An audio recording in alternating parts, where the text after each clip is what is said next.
सुप्रभातम बच्चों, मैं Ramesh Chandra online classes में एसआर पब्लिक स्कूल की प्रातःकालीन बेला में आपका स्वागत है। ऐसा विश्वास है कि आप पूर्ण रूप से स्वस्थ होंगे और पूरे मनोयोग से विद्या अध्ययन कर रहे होंगे। कल बच्चों मैंने आपको कक्षा 12th की हिंदी आरोह काव्यखंड में आत्म परिचय जो जयशंकर प्रसाद जी के द्वारा रचित है का एक वीडियो सेंड किया था। उसी का आज मैं दूसरा वीडियो सेंड करने जा रहा हूँ, तो ध्यानपूर्वक आप अपनी पुस्तक पर देखेंगे, समझेंगे और सुनेंगे। दूसरा काव्यांश इस प्रकार से है। मैं निज उर के उद्गार लिए फिरता हूँ, मैं निज उर के उपहार लिए फिरता हूँ, है यह अपूर्ण संसार ना मुझको भाता, मैं स्वप्नों का संसार लिए फिरता हूँ। मैं जला हृदय में अग्नि दहा करता हूँ, सुख दुख दोनों में मग्न रहा करता हूँ। जग भव सागर तरने को नाव बनाए, मैं भव मौजों पर मस्त बहा करता हूँ। तो इसमें जो कठिन शब्द आए हैं बच्चों, निज। निज का मतलब होता है अपना। क्या होता है? निज, स्वयं। और उर का अर्थ होता है हृदय। उर का अर्थ क्या होता है बच्चों? हृदय। उद्गार का मतलब होता है विचार, भाव, आइडियाज़। भाता अच्छा लगता है। दहा दहना अर्थात जलना। भवसागर संसार रूपी सागर। भवसागर संसार रूपी सागर। भव संसार होता है और मौज, यहाँ पर मौज शब्द जो आया है बच्चों लहर के लिए है। जैसे समुद्र में लहर चलती है तो यहाँ पर मौज शब्द है लहर के लिए। तो इसमें जयशंकर प्रसाद जी ने अपने भाव व्यक्त किए हैं कि मैं निज उर के उद्गार लिए फिरता हूँ, कि मेरे हृदय में अपने खुद के विचार हैं। कैसे विचार हैं? अपने खुद के विचार हैं। मैं दूसरे के विचारों से नहीं जीता। बहुत से लोग ऐसे होते हैं कि ये सोचते हैं कि मैं कुछ ऐसा करूं जिससे कि लोग खुश हों। तो जिसके जो खुद के विचार होते हैं तो अपने विचारों पर जीते हैं। मैं निज उर के उपहार लिए फिरता हूँ।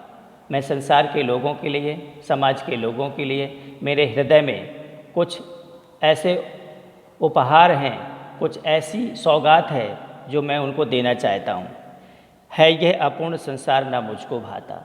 कवि कहता है कि ये जो संसार है पूर्ण नहीं है, ये अपूर्ण है। ये संसार ही सब कुछ नहीं है।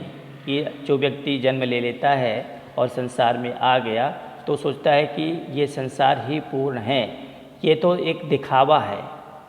जो चीज़ हम देखते हैं लोग उसी में खो जाते हैं और सोचने लगते हैं कि बस यही पूरा संसार है, जबकि कुछ ऐसी चीज़ें हैं जो दिखती नहीं हैं और इस संसार को सुंदर बनाती हैं। उस पर बच्चों बहुत कम लोगों को ध्यान जाता है।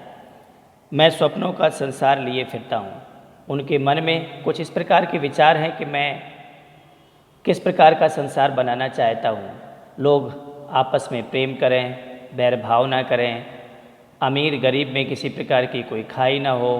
तो जिस प्रकार के उनके उद्गार हैं, लोगों के हृदय में प्रेम हो।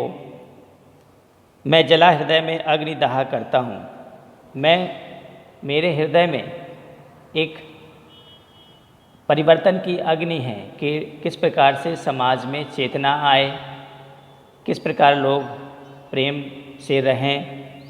तो उनका जो हृदय है जल रहा है अग्नि से। क्यों जल रहा है?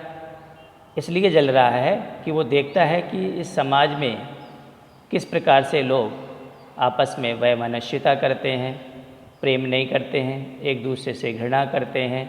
अनेक प्रकार की बुराइयां हैं। इनको नष्ट करने के लिए उनके हृदय में देख करके ये सारी समाज की बुराइयों का उनका हृदय जल रहा है। सुख दुख दोनों में मग्न रहा करता हूँ। वो कह रहे हैं कि कुछ लोग ऐसे हैं कि जो सुख में ही कुल सुखी रहते हैं। मैं तो ऐसा हूँ, चाहे सुख हो चाहे दुख हो, दोनों परिस्थितियों में ही सुखी रहता हूँ। और यही मनुष्य का स्वभाव होना चाहिए, क्योंकि जीवन में बच्चों ऐसा नहीं कि हर समय केवल हमारे जीवन में सुख ही सुख रहें, दुख भी आते हैं। तो जिस प्रकार से हम सुखों को बड़े हर्ष और उल्लास के साथ उसको सुख को निभाते हैं, सुख का भोग करते हैं, तो जीवन में दुख भी आते हैं। सुख और दुख का जोड़ा है। तो जब दुख आए तो ये सोच करके कि ये जीवन का एक पहलू है, जीने का एक पहलू है, इसको भी हम फेस करेंगे, इसका भी हंस करके सामना करेंगे। कि इसके जीवन में अगर थोड़ा सा भी दुख आ जाता है तो ऐसा लगता है कि पहाड़ टूट गया हो। जग भवसागर तरने को नाव बनाए। कहते हैं कि बहुत से लोग ऐसे हैं कि इस संसार रूपी सागर को पार करने के लिए बहुत से प्रयास करते हैं। जैसे सागर को पार करने के लिए लोग नाव बनाते हैं, नदियों को पार करने के लिए नौका बनाते हैं। तो जग भवसागर तरने को नाव बनाए। कहते तो बहुत से लोग ऐसे हैं जो नदी नाले नाव से पार करते हैं, लेकिन मैं भव मौजों पर मस्त बहा करता हूँ। मैं जो इस संसार में आ कर के मेरे अंदर जो खुशी की जो उमंग और जो लहरें उठती हैं, मैं भव मौजों पर मस्त बहा करता हूँ। उन्हीं लहरों पर ही मैं इस संसार में आ कर के और इसको देख कर के मेरे हृदय में जो उमंग की खुशियों की जो लहर उठती है, मैं उसी में मस्त रहता हूँ। इस प्रकार से नौका विहार में लोग बैठ कर के लहरों में नौका चलती है तो उसमें उनको आनंद होता है। तो कह रहे हैं कि मैं इस संसार रूपी सागर में जो लहरें उठती हैं, मैं उसी में मस्त रहता हूँ। इस प्रकार से जयशंकर प्रसाद जी ने अपने मन की बात को अभिव्यक्त किया है। तो बच्चों पढ़िए इसको, काव्यांश बहुत सुंदर है और ऐसा विश्वास है कि आपको समझ में आया होगा। धन्यवाद।